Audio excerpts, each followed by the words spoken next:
Ces images ont été tournées à la hâte sur un téléphone portable par des travailleurs de la mine. Elles montrent des centaines d'exploitants artisanaux en pleine extraction de minerais. En flanc de colline, sur ces mines à ciel ouvert de Cove et de Machamba, appartenant à Kamoto Copper Company, filiale du groupe Glencore, les scènes de pillage se sont multipliées ces derniers mois. Une marée humaine qui avance sans protection, sans autorisation. Et derrière ces intrusions massives, un risque constant. Les actes de violence, parfois d'une extrême brutalité. Pour les travailleurs réguliers, les conditions de sécurité se sont largement dégradées. Ce mercredi, ils ont décidé de ne plus entrer dans les installations. Très tôt ce matin, ils se sont rassemblés devant le cercle récréatif Manika et ont choisi un autre chemin, celui du gouvernement provincial. Pour eux, il s'agit de dire stop à ce qu'ils qualifient désormais d'insécurité chronique. Sous une pluie battante, la marche commence. Depuis l'ancienne salle de plénière de l'Assemblée provinciale du Lualaba, les agents de KCC et les employés des entreprises sous-traitantes avancent en cortège. Une longue file compacte, déterminée, motivée comme en boucle. Leur revendication est simple, être entendue. Devant le gouvernorat, les manifestants insistent presque en force pour obtenir l'audience promise la veille mais jamais honorée. Finalement, la gouverneure Fifi Masuka les reçoit. Devant l'esplanade du gouvernorat, elle promet un soutien total à Kamoto Copper Company pour sécuriser les sites et protéger les investissements du groupe.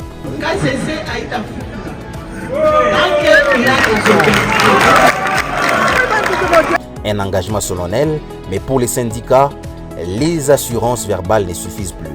Car du côté des travailleurs, le discours est accueilli avec prudence.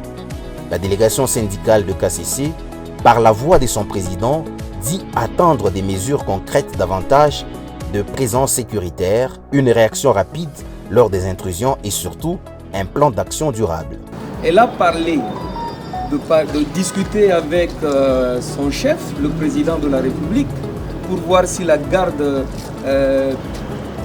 républicaine peut venir intervenir efficacement, mais ça va prendre combien de temps? C'est que nous voulons que l'autorité puisse rapidement trouver les EA, je pense qu'il y en a déjà, pour ces gens-là, comme ça, on doit les sortir de nos mines et les amener dans les EA. Et la situation dépasse largement les seules mines à ciel ouvert de Cove et Machamba. La mine de T17, elle aussi propriété de KCC, est désormais occupée par des exploitants artisanaux. Une occupation clandestine, organisée qui s'est installée dans la rue. Le rapport technique élaboré par le CMAP est sans équivoque. Il pointe la responsabilité des exploitants artisanaux accusés d'envahir des sites industriels, de mettre en danger les travailleurs et de perturber les opérations minières. Mais sur le terrain, la cohabitation forcée entre exploitation industrielle et artisanale vire au bras de fer.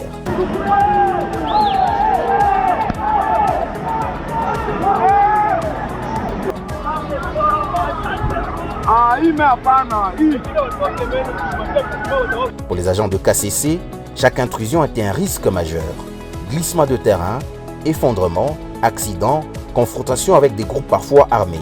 Entre promesses politiques, colère des travailleurs et pression croissante des exploitants artisanaux, la province du Lualaba se retrouve en équilibre fragile. Un face-à-face qui pourrait redessiner les relations entre les grandes compagnies minières et les milliers d'hommes qui vivent, légalement ou clandestinement, de l'extraction du cobalt et du cuivre.